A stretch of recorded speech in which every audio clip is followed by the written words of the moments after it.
Türkmenistan Devlet Başkanı Serdar Berdimuhamedov, Dünya Bisiklet Günü'nde Aşkabat'ta düzenlenen bisiklet gezisine katıldı. Başta başkent Aşkabat olmak üzere ülkenin pek çok yerinde binlerce Türkmenistan vatandaşı sağlıklı yaşam için pedal çevirdi.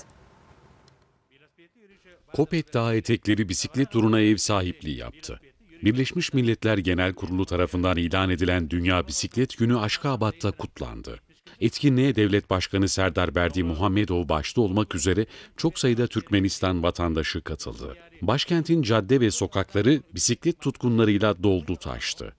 Türkmenistan'da her yıl düzenli olarak yapılan etkinlikle toplumda sağlıklı yaşam biçiminin yerleştirilmesi ve çevre bilincinin geliştirilmesi amaçlanıyor. 2018 yılında Birleşmiş Milletler Genel Kurulu, Türkmenistan'ın girişimiyle 3 Haziran'ı Dünya Bisiklet Günü ilan etmişti.